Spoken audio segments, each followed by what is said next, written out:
Sobrang bait, tuwid pa, ano lang.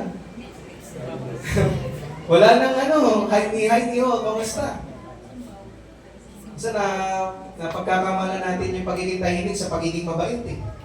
Hindi. Iba yung mabait, mabuti.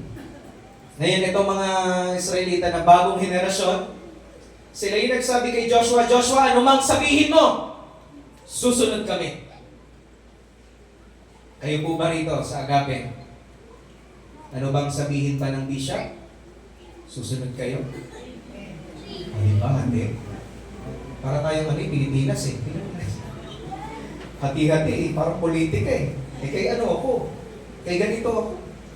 Hindi, pastor, pag medyo parang alanganin yung sinasabi ni Bishop, di ako naniwala kayo hindi tatagal ang iglesia ng ganito kung alanganin ang sinasabi. Ibig sabihin, yung kanyang paglilingkod ay tunay. Maraming tao na rin ako alam ko yan eh. Dahil ako anak ng pastor, nakita ko na ang iglesia ay come and go ang mga tao. Meron isang awit na naging paborito ko sa niya, kanta. Pieces of promises, parts of a prayer. Meron daw siyang panalangin, pero part lang ng kanyang, meron siyang pangako sa Panginoon, pero part lang ng prayer niya. Hindi katulad nung unang pagkakilala mo sa Panginoon, alas buong prayer mo, nangangako ka sa Panginoon, Lord, bibili ko sa inyo buhay ko. Nung tumatagal na, alam niyo sa simbahan, yung mga matitigas ang ulo, minsan yung matatagal na.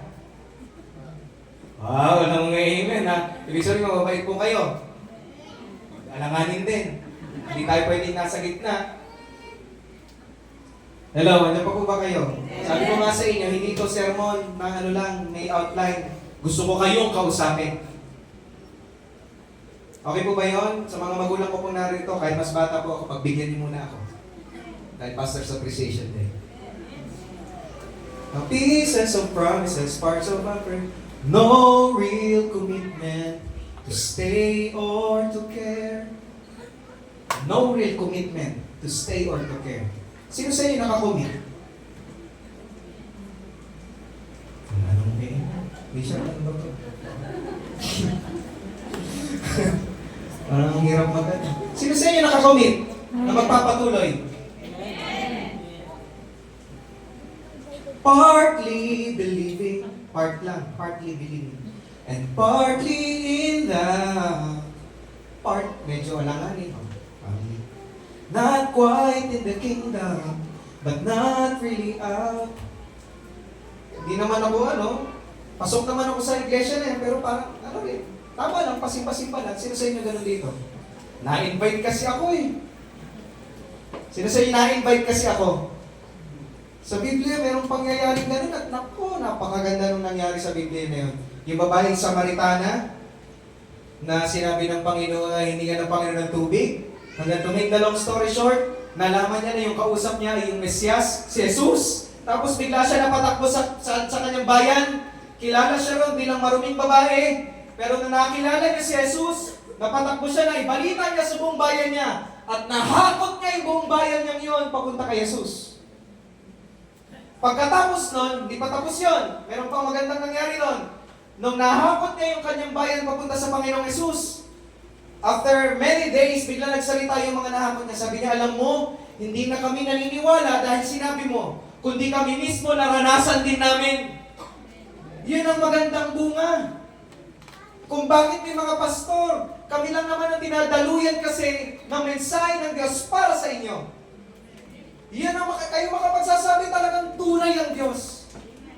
Pagsak kami, kapag ang sinabi nyo, ito si pastor, yan talaga ang hindi.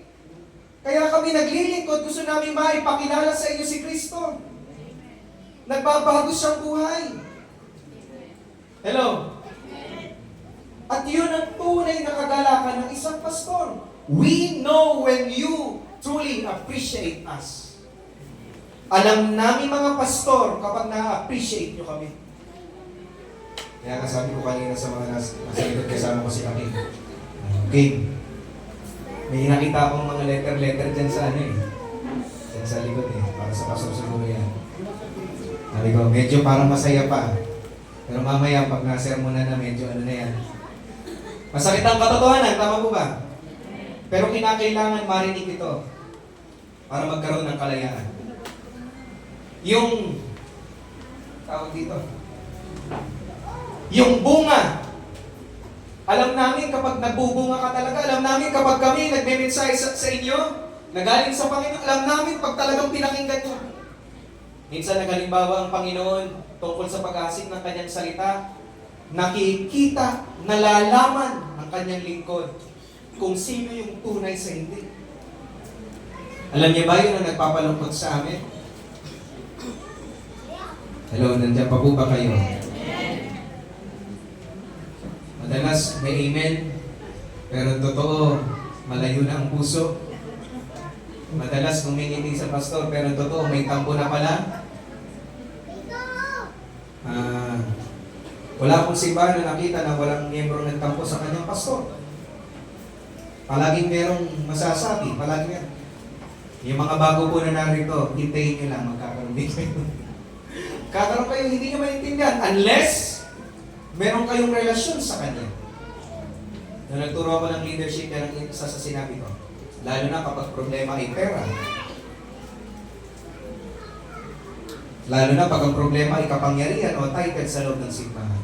Bakit si ganito ang inassign ni Bishop? Ako pa naman ang karapat dapat. May ganun ba rito? Ako ang pinaka-ano rito eh. Ako ang the most deacons of all. Ikaw na, sa Biblia lang yan, tinuro ko po yung tanda niyo? Ano ba ang deacon sa Biblia? Tagapagbigay ng pagkain. A servant. Dahil yung kanilang tagapanguna, ano sabi nila? Kasi ang nangyari, there is a situation, yung sitwasyon na yon, naggawa sila ng paraan sa sitwasyon na yon. So yung sitwasyon na yon, yun ang pinakapunto kung bakit may nilalagay ng mga deacons. May problema, may pangangailangan. Ngayon, hindi pala pwedeng mapakialaman yung mga tagapanguna. Kailangan nakatutok raw sila saan? Sa pananalangin at pag-aaral ng salita ng Diyos. Bakit kinakailangan nakatutok lang ang tagapanguna sa pag-aaral ng salita ng Diyos at pananalangin? Delikado pag mali ang naituro sa inyo. Kaya ayaw natin magluwan dito. Tama po ba? Sayang ang pagpupunta. Amen? Sayang yung magagandang damit. Sayang yung oras niya. May lulukoy lang namin kayo. Kaya kinakailangan, babad kami rito. Yun yung pinaka-point nun sa Acts, sa gawa, sa Bible. Kaya, nag-assign sila dahil nakita nila yung mga balo, yung mga walang asawa na, hindi nakakakuha ng pagkain. Inireport nila sa tagapanguna, o sige, kuha tayo ng mga taong malinis ang pangalan, itapon sa Diyos, puspos ng Espiritu Santo, tagapagbigay lang po ng pagkain ito. Ganun ang requirement. Matindi. Kaya napili na yung mga doon si Esteban. Yun yung first deacons. May tagapagbigay na hindi siya title of the church. Isa siyang a servanthood act. Kilos siya ng isang naglilingkod para yung kanyang tagapanguna ay makatutok dun sa kanyang tungkulin. So kung tigilan yung puso ko tungkol dito dahil baka hindi maintindihan pa ng iba. Pero sige, bigyan ko ng kaunti. Ano ba ang pagkakaiba natin sa mga Israelita? Kung bakit si Apostol Pablo minsan ay nagkaroon ng chance na nagtatrabaho para makapaglingkod. Ang totoo, hindi dapat nagtatrabaho. Hello, di ba po ba kayo? Ate, may nagkikwento sa akin, Bishop, anong negosyo po ang mga binasap niyo? Managilingkod po kayo. May mga negosyo po kayo binasap? Isda. No? Kami, naglugawan kami. Ang dami na pinasok na. Ano pa ba? Ang dati ko ay ayan, nagsasign, nagle-letra na. Ang daming sign na. Pero sa Biblia, ang totoo, si Pablo kaya lang nagganoon dahil yung kanyang mga pinuntahan ay mga hindi Israelita. Mga Hentil. Pag sinabi mong Hentil, hindi Hudyo. Nasusundan po ba? Nandiyan pa po ba kayo? Hindi sila Hudyo. Tayo yon, katulad natin, mga hintil. Sa mga hintil, hindi nila alam kung ano yung pinakapamamaraan talaga ng Diyos noon. Hintil nga eh. Wala sa kultura nila, wala sa kanilang pananaw na dapat yung tagapanguna ay naglilingkod lang, nag-aasikaso tungkol sa salita ng Diyos para may maituro ng maayos sa mga tao. Ngayon, ang nangyari, itong sila Pablo, naunawaan niya, ay hindi pa kaya. Kaya sila na sideline. Kaya purihin ng Diyos kung inyong bishop ay wala ng sideline. Ibig sabihin, marami sa inyo naging kagaanan sa Kanya. Meron akong babasahin sa Biblia. Rights yun yung mga binanggit ko. Dito na tayo sa beyond the rights of a pastor. Sa Colossus chapter 1, verse 3. May po ba may mga Biblia? Pwede niya ba akong sabayan sa pagbuklat? Colossus chapter 1.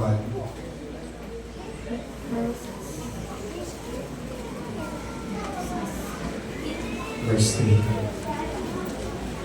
Katulad ng binabanggit ko po sa inyo kanina, nag-try ako mag-search, meron bang sulat? Katulad ng ginagawa nyo ngayon, parang may sulat para sa inyong bishop.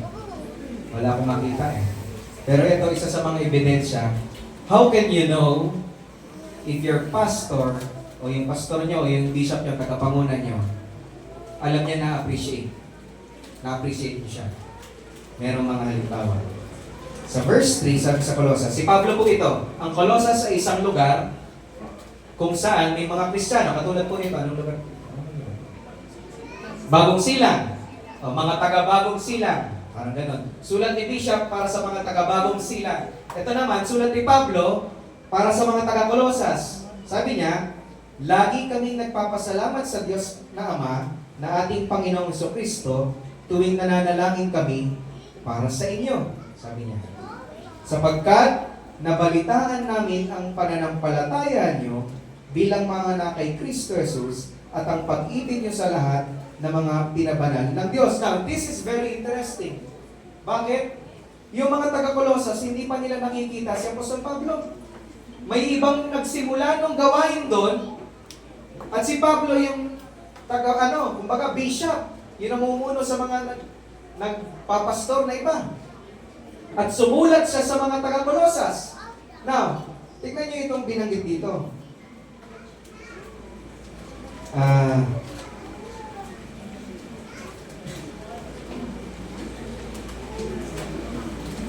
Lagi kami nagpapasalamat sa Diyos na Ama ng ating Panginoon Jesucristo sa tuwing nananalangin kami para sa inyo. It gives them joy kapag nananalangin daw para sa kanila. Yung kanilang tagapanguna, kapag naalala niyo yung mga taga-Colossus, nagpapasalamat sa Panginoon. Panginoon, salamat!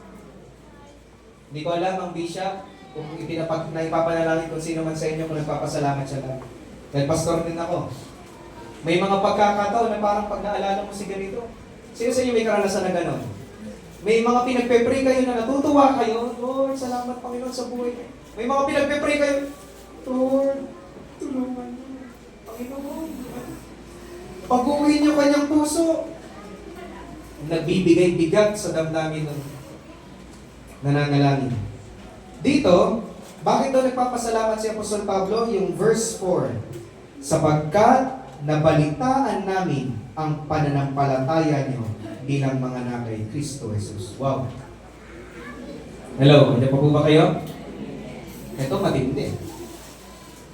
Nabalitaan lang niya, ikinagalak na niyang ipanalangin yung mga taga-Colossus. Ano yung nabalitaan niya? Their faith. Nangyari si Angel. Nabalita ko, biglang yung kanyang pananampalataya ay lumago. Kaya sarap ipanalangin nun. Panginoon, salamat. Nagkaroon na ng breakthrough. Hello? Yung dating umuupo lang sa church, Panginoon, kilala ko yun eh. Salamat sa inyo, kinilos nyo na siya.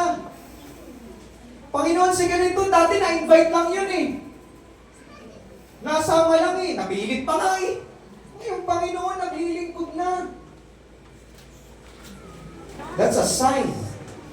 sa inyo mga kapatid na na-appreciate nila yung kanilang tagapanguna? Hello? So walang kwenta tong Pastor's Appreciation Day kung walang maglalago sa atin. Hello? Minsan sinisisi pastor, naku, tayo dyan, di tayo lalago dyan.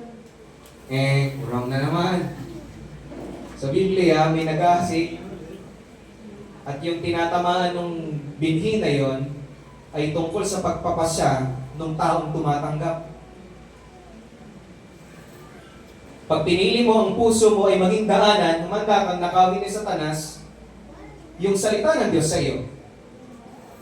Isipin mo, binigyan ka na ng mensahe ng Diyos, ikaw, dahil puyat ka ng puyat, alam mo linggo kinabukasan, paano mo mauunawa yung salita ng Diyos? Hindi pa po ba kayo? Hindi ako galit. Pero gusto kong maintindihan niyo yung katotohanan.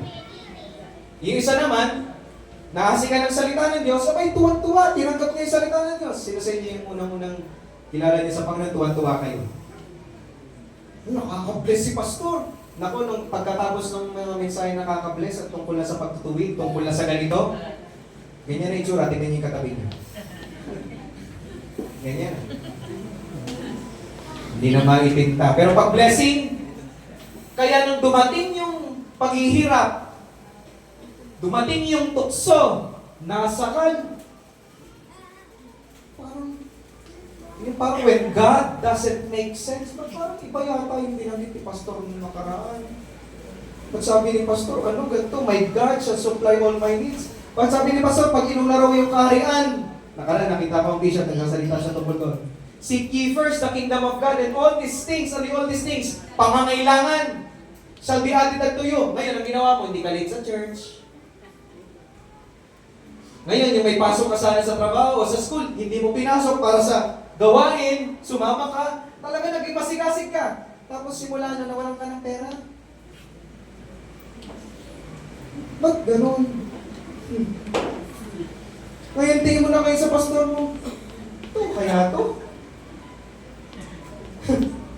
Tama kaya itong napasok ko? Hello? Nalungkot, umalis. Meron pa.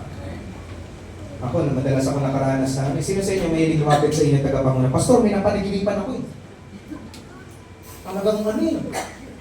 Sige, Pastor, kaya kwento ko sa inyo, paliwanag nyo nga sa akin ang ibig sabihin. Parang ginagawa kami pang ano eh, nahuhula. Pero may mga kaloob nun. Pero minsan, napapansin ko kapag, dahil may mensahe naman talaga minsan ng Diyos sa amin tungkol sa paliwanag, pag yung paliwanag, ano, tawag dito, ganito yan, sabi ng Panginoon, nakita kong pagpapalay ka ng Diyos, ganito ang gagawin sa iyo at magiging matagumpay ka kapag sumunod ka sa Kanya. Praise God! Talagang lingkod po kayo ng Diyos. Pero pag ang paliwanag, ang sabi ng Panginoon sa iyo, ano eh, ganito daw mangyayari sa iyo, mapapangapa ka kasi ang tigas ng ulo mo. Kailangan isuko mo si ganito. Kasi hindi siya ang kalooban para sa iyo. Talaga, Pastor? Tunay ba kayo? Biglang nagbabago yung ano. Parang iba na. Pagtotohanan na.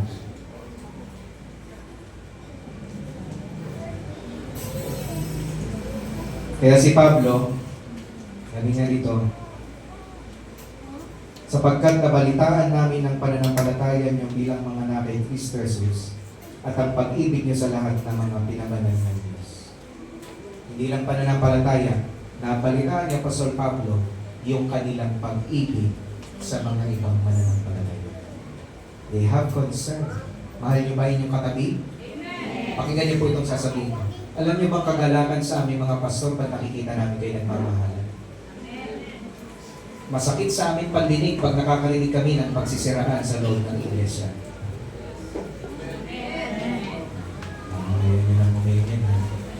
Pakanta-kanta kayo ng maganda kanina, tapos meron pala kayong galit sa kapwa niyo. Hindi niyo kami na-appreciate. Sayang yung pag-mensahe namin sa inyo. Kasi may binabanggit kaming magpatawad eh. Anong umiinit naman? Ano ba talaga? Pastor's appreciation ba o ano? Hindi ba pwede pakingganin muna kami? ba't sinasabi ng salita ng Diyos, bago ka pumunta sa kanyang tahanan, pumunta ka muna doon sa may kaalitan mo, bago ka maghandog. Hindi, ang ginagawa mo minsan, punta kay pastor, pastor, tulungan niyo ako, nahinis ako ganti, pagalitan mo. Tinulungan mo ba yung pastor mag-ano? Pag hindi ka kinampihan, ay, kampo na ako sa iyo, pastor. Pala pa, hindi na ako magtatights. Nanakot pa. Hindi na ako sisimba dyan kasi ganyan. Ang mga pastor, ay halo-halong emosyon. Mahirap mag-pastor, minsan doktor, minsan counselor, minsan ano pa ba, financer. Maraming trabaho ng pastor. Pero ito, sino sa inyo ganito? Lobi ng Panginoon, dumating yung pagkakataon na ganito. Nababalitaan ng bishop yung inyong pananampalatayang lumalago. That's the true appreciation. Nababalitaan niya yung pag-iibigan ninyo. Yung dati naririnig niya, nagchichismisan kayo sa loob pa ng church. Ngayon na naririnig na niya. Ako, may pangangailangan system ako, may kailangan siya. Para pag-pray natin. What a harmony kung gano'n ang iglesia. Pag-pray talagang, kahit walang pastor's appreciation day, every day is appreciation day. Matutuwa talaga kami, baka hindi kami makalmo. Baka hindi kami mamatay sa sakit. Isipin mo ba naman na intindihan ng mga manggagawa mo, naintindihan ng mga miyembro mo, yung talagang mensahe ng Diyos, at ang na-highlight ay si Kristo, hindi siya. Yun ang pinakagusto naman. Yung katulad ng ginawa ng tagapagpaawit. Andun. Ginawa niya kanina, nakita ko, binitawan na niya yung mic. That's true worship. Ibig sabihin, tagumpay yung worship team, pag binabana yung mic, hindi na tungkol sa amin ito. Tungkol na sa Diyos na kinakatagpo niya yung kanyang bayan. Yung kanyang mga anak na nagpupuri na sila. Ganon din naman sa ganito. Magiging tagumpay kami kapag kayo ay lumalago patungkol sa inyong pagkatawag at kumikilos na kayo ron. Sipin nyo, 3 taon lang, naging apostol na sila. Tayo, ilang taon na tayong Kristiyano? Sakit pa din ang ulo ni Bishop. Lagi pa rin merong wala pa rin paninindigan. Bakit? Alam niyo ba nagagalit ang Panginoon doon sa kanila? At hanggang ngayon, ang liit ng inyong pananampalataya. Pag kayo hindi na kayo pinapagalitan, mamalungkot kayo. Hello? Pag kayo ang lagi napapansin, kayo ang lagi nasisita, praise God! Ibig sabihin, nakikita ng Panginoon na kailangan may ayusin sa iyo. Tuloy natin. Meron pa rito Sa Filipos chapter 1.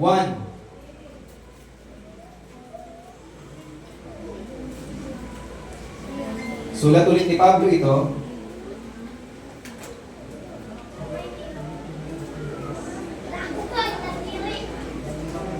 Verse 3. Tuwing naaalala ko kayo, nagpapasalamat ako sa Diyos at palagi akong masaya sa tuwing nananalangin ako para sa inyong lahat. Wow! Si Pablo, pag naaalala niya raw yung mga taga-Pilipos, nagpapasalamat siya sa Diyos at masaya siyang nananalangin. Hindi ko alam kung nakita niyo yung nananalangin si Bishop na masaya. Ano ba itsura ng nananalangin na masaya? Alam niyo kung bakit?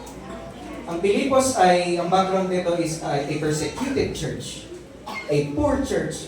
Yung iglesia sa Pilipos, mahirap lang. Tapos, mahirap na nga sila, persecuted pa sila. Ano itsura ng persecuted church? Yung parang pinagbabawalan magtipon-tipon. Wala nagbabawal sa atin dito. Meron ba? So, hindi natin naiintindihan yung pakiramdam nila. Paano kaya kung meron ganun nangyari dito? Mapapatuloy pa kaya? Paano kung may nangangatok? Bawal po yan. Lalo nung pandemic days. Sino sa inyo hindi napigilan? No? Para tayo nasa itatago sa underground, yung mga Kristiyano. Pero sila, kahit naghihirap sila, ang sabi rito, nagpapasalamat at masaya siya. Alam niyo kung bakit? Merong sinabi sa Pilipos na sulat ni Pablo, pinagpala niya yung mga taga-Macedonia, yung mga taga-Pilipos. Bakit? Tinulungan nila si Pablo sa kanyang ministeryo. Sa kabila ng kanilang paghihirap. At ang binanggit pa nga doon, higit sa inyong makakaya. Paano ka tutulong ng higit sa kakayanan mo? Sino sa inyo minsan pumunta dito sa iglesia dito at tumulong sa inyong tagapanguna ng higit sa inyong kakayanan? That is a sign of appreciation. Hello. Naunawaan ko, magaganda, madamdamin yung mga sulat nyo o kung ano mang program meron ngayon. Kaya, pagpasensya nyo, medyo mahaba. Gusto kong ibanggit lahat ito eh. Naunawaan ko na may mga ganun. Pero mas ma-appreciate po namin pag nakikita namin kahit na naghihirap na kayo, nagpapatuloy kayo. Pastor, nawalan po ako ng trabaho eh. Pero purihin ng Panginoon dahil sa mga narinig kong salita ng Diyos na minensahe niyo po, magpapatuloy po ako, naintindihan ko na kayang gawin lahat ng Diyos para sa akin. At nung narinig ko po si Shadrach, Meshach at Abednego na sinermon niyo, na sinabi nila kahit hindi kami iligtas ng Diyos namin, magpapatuloy, hindi kami luluhod dyan, magpapatuloy pa rin kami. Okay, ganun rin po gagawin ko. Kahit hindi ako tugunin ng Diyos, may magpapatuloy ako sa Kanya. May matindi yun. Sino sa inyo may mga prayer requests? May mga, sabi nga diba, wish daw. Ngayong December. Sino sa inyo may mga ganon? Lord, pag ito, Lord, bigay niyo na siya sa akin, pangarap ko siya. Pastor, pag-pray nyo nga. Pastor, kausapin nyo nga. Eh, paano pag ayaw? Paano pag ayaw sa'yo? Paano pag hindi hindi nang talagang plano ng Diyos sa'yo, ang gagawin mo? Ayaw mo na. Di totoo yung church na yan.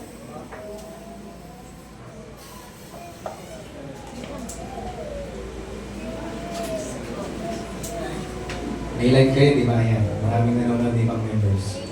Minsan kapag nabe-bless kayo sa inyong pastor, sinasabi niyo pagkatapos ng mensahe, Pastor, nakaka-bless. Sino sa inyo ganun? Kakamayin yung bishop, nakaka-bless. May pinagdadaanan pa naman ako. Minsan identify nyo eh. Minsan, makita nyo naman kami naman ang kakamay sa inyo. Nakaka-bless ka. Kailan kami mabe-bless? Sabi, nabalitaan ko, dapat susuko ka na pag nandito ka ngayon. Nabalitaan ko, inaaway ka ng asawa mo sa pagpunta mo rito, bakit nandito ka ngayon? Purihin ng Panginoon. Nabalitaan, pinipigilan ka ng magulang mo ha. Purihin ng Panginoon, nandito ka. Nabalitaan ko, nung nakaraan, wala ka ng pera, bakit na-offering ka pa? Purihin ng Panginoon. Nabalitaan ko nung nakaraan, parang ano ka na eh. Inuusig ka na ng marami, kapitbahay mo. Ngayon yung kapitbahay mo, kasama mo na. Eh kung gano'n ang makita namin, that's a true appreciation. You value our work. Ibig sabihin, binavalue niyo yung trabaho ng inyong lingkod. Amen? Amen. Beyond doon sa, alam niyo kapag meron kayong malalim na relasyon sa inyong bishop, makukuha niyo yung kanyang pangitain. Kakaroon kayo ng suporta doon. Hindi kayo concerned lang na makasama niyo siya, concerned kayo doon sa pangitain ng Diyos sa Kanya. Hello? Ako nga eh, kapitbahay niyo lang ako eh. Pero tinuturing ko ng magulang si Bishop, tinuturing ko ng mga kapatid yung kanyang mga anak. Dahil sa iglesia, pamilya tayo. Amen? Amen. So kapag meron ka nakikitang kapatid mo na parang pawala, pangihina, siyempre yung unang malulungkot, magulang. Sabi sa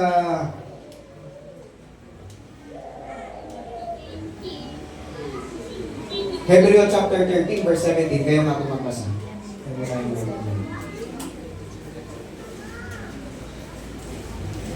Hebrew chapter 13, verse 17.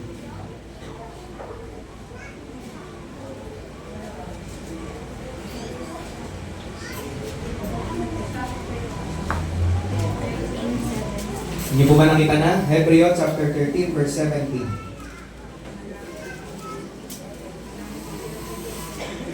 Kung hindi po nakita na, sige nga po, sabay-sabay niyong basahin. Hebrew chapter 13, verse 17. Kayo po nga? Sakop kayo sa mga nangangasiwa sa inyo. Sila'y may pananagutan doon kay sa inyo at magbigay sulis sila sa Diyos. Bukod dyan, kung sila'y susundin ninyo, magagawa sila upang Hindi kayo nagkakasunduan. Isa pa. Kakaibang salin. Isa pa po. Last. Ready, go. Sakop kayo sa mga nangangasiwa sa inyo. Sila'y may pananagutan magbantay sa inyo at magbigay sulis sila sa Diyos. Sila'y susunod sila hindi sila at hindi ito maayos sa inyo. Naintindihan niyo po? Yung mga walang Bible, hindi niyo naintindihan. Ang gulo, no? Babasahin ko. Sundin niyo ang mga namumuno sa inyo at magpasakop kayo sa kanila. Dahil sila ang nangangalaga sa spiritual ninyong kalagayan at alam nilang may pananagutan sila sa Diyos sa pangangalaga nila sa inyo. Ito maganda. Kung susundin niyo sila, sabihin niyo nga, sumunod. Kung susundin niyo sila, magiging masaya sila sa pagtupad ng tungkulin nila, ngunit kung hindi, malulungkot sila at hindi ito makakatulong sa inyo. Hindi ako naging miyembro talaga dahil anak ako ng pastor. Pero, sino sa inyo, naisip niyo minsan, ako kaya, pag naalala kaya ako ni Bishop, nagiging masaya kaya siya? Sa ba naisip niyo na yun? Parang walang nag-isip ng gano'n. Wala, di ba? Pag naisip niya kaya ako, nagiging ano kaya, kagaan kaya sa kanya? O yung kapag naisip niya ako, bigla siya, yan mo na, sige, unawain na lang natin. Dapat, ganito na. Alam niyo ba kung kakausapin yung Bishop ng personal, talagang heart-to-heart talk, subukan niyo. Mahilig ang Panginoon sa ganun. Nung minsan nagkasala si Pedro, ano ginawa ng Panginoon? Ipinahiya ba sa karamihan? Hindi. Pinuntahan niya roon, nangingisda, nakita niya. Pagkatapos noon, nung nandun na siya, nag-ihaw. Nag-ihaw ng isda. Mahilig ang mga taga-pamuna, mahilig sa ganun. Hindi ihaw ha. Mahilig kaming magkaroon ng personal na ano sa inyo. Ugnayan sa inyo. Nakikita ko lang ang Bishop madalas dito, nag-chess. Minsan, labanan nyo. Minsan, yayain nyo. Kamustahin nyo, Bishop? Kamusta po ba ako bilang anak niyo sa pananampalataya? You will see the difference. Ang isip nyo, wala sa Biblia ito. Basahin niyo ang Biblia. Makikita niyo yung pagkakaiba ng may tunay na relasyon sa kanilang tagapanguna. It reflects a relationship between you and God. Kung anong ginagawa mo sa inyong lingkod, ginagawa mo sa kanyang Diyos. Handa pa po ba kayo? Amen. Pastor, nahihiya ako eh. Alam niyo ba yung hiya is a form of pride? Hello, handa pa po ba kayo? Baka kung ano sabihin sa akin ni Pastor, si Pastor pa. Minsan may nagganyan sa akin eh. Pastor, gusto ko kayong padala ng Grab eh. Hanggang ngayon wala pang pinadala. Nalulungkot kami pag gano'n. Alam niyo, wala kaming pakailam. Kasi pagdating namin, last verse, pagdating namin sa langit, punta kayo sa unang Thessalonica chapter 2, verse 13. Pagdating namin sa langit, hindi namin ipepresent sa Diyos, Panginoon, naku, napakaganda ng church namin.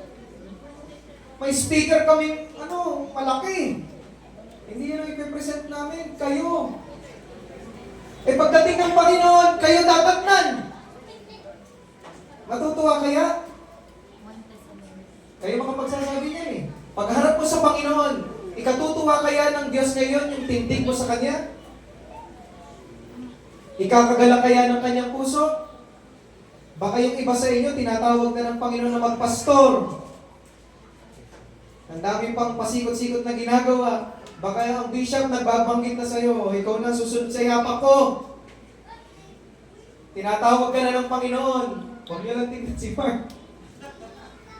Bro, marami sa inyo rito, tinatawag din ng Panginoon.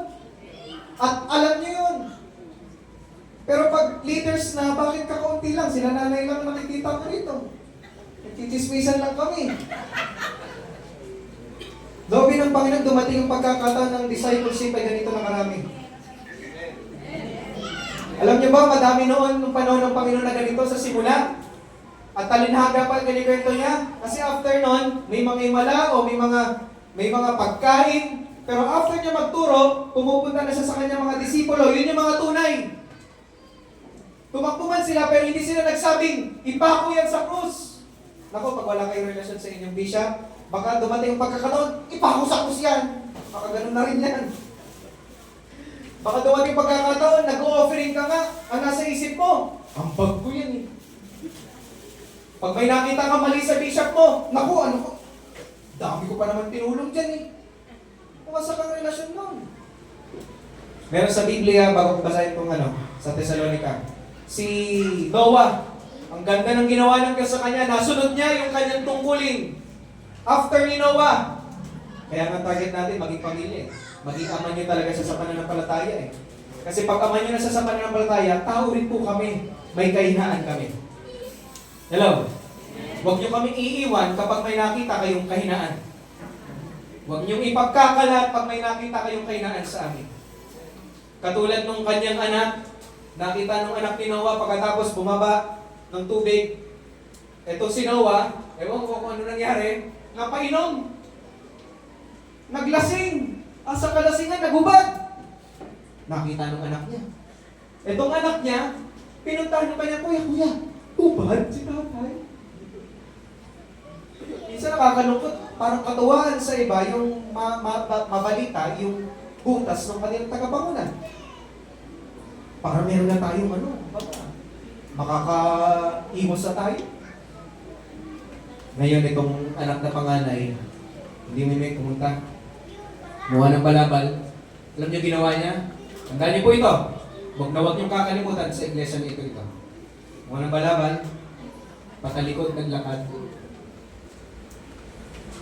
Tinakpan yung kanyang magulang. Pagkatapos nun, sinumpa ni Noah yung anak niya, nagkalat ng kanyang kauban. And God honored that. In-honor ng Diyos na. Bakit? Si Noah may kasalanan na. Siya naman ang Yes, it is between him and God. Pero wag na wag.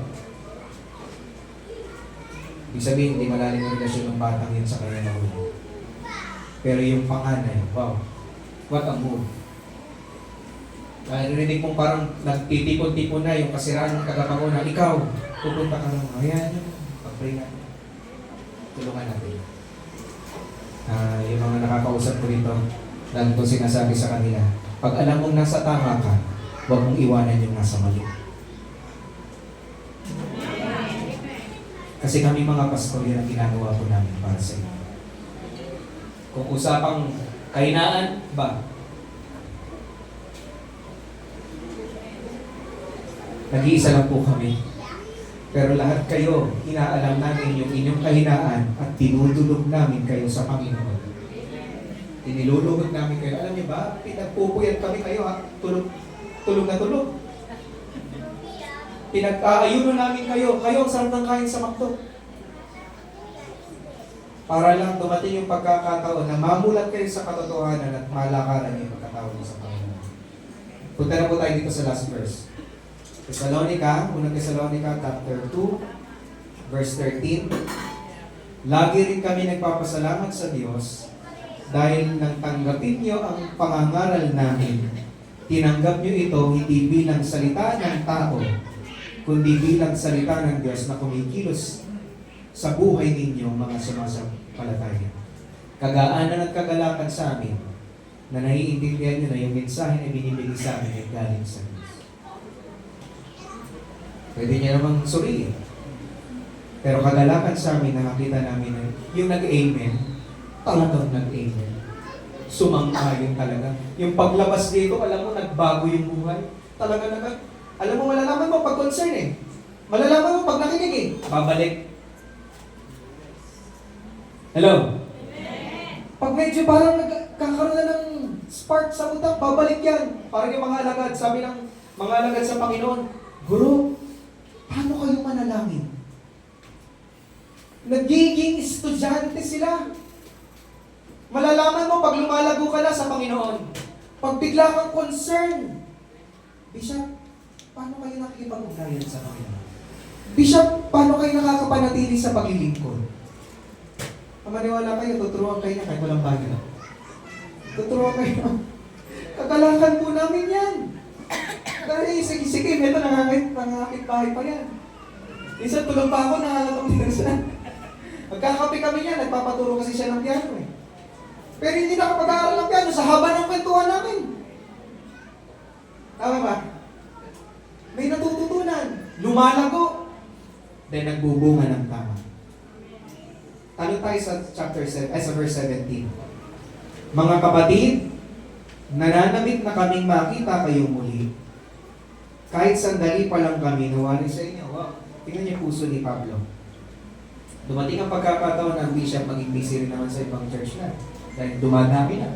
Tapos kayo rito, dahil malago na kayo, nagpapatuloy yung gawain kahit wala rin tagapanguna. Hello? Isipin ba na gano'n? Puno na kayo rito eh. Kailangan na ng ano, hindi nyo naman sakupin yung kapitbahay. May pag naging Kristiyano siguro, pati ito. Eh, body na yan, lumaba na. Eh kung hindi pa yon, basta ibang lugar. Hayaan nyo maging malayan yung bishop, supportahan nyo siya sa mga gawain. Maraming taong mabago ang buhay pa. Huwag na kayong maging sakit ng ulo. Appreciate your pastor. Huwag na kayong mabagal sumunod. Hindi pa rin ko ano. Huwag na kayong nagdodoble-doble pa na, double-minded. Sisimba o hindi. May kantang ganyan. Kanto ito naalala. Buti na lang maaga tayo nagsimula. May kanta niya. Kristiyanong Pasaway. Compose nung aming classmate sa Bible School. Ayan. Kahit tagal mo ng Kristiyano, di ka pa rin nagbabago. Kapag dumarating ang araw ng linggo, urong sulang pa rin sa bagal. Okay?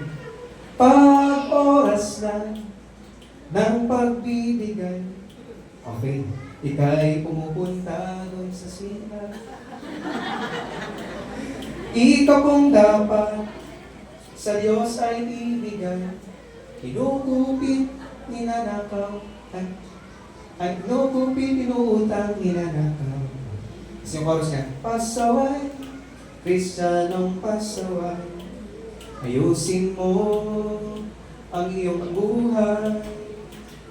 Kailan ka kaya magbabago? Hindi nalulugod ang Diyos sa'yo. Meron pa yun, may lyrics pa na ano eh. Tuwing yayayain doon sa gawain, ang dahilan mo ay lagi sapin-sapin. Yung sapin-sapin, patong-patong nila yan. Maglalaba, magluluto, bahay lilinisin. Masakit daw ang ulo, tiyan painitin. Dami mong dahilan. Biblia ay di mo pinapansin. Sa cellphone nakatuon ng paningin.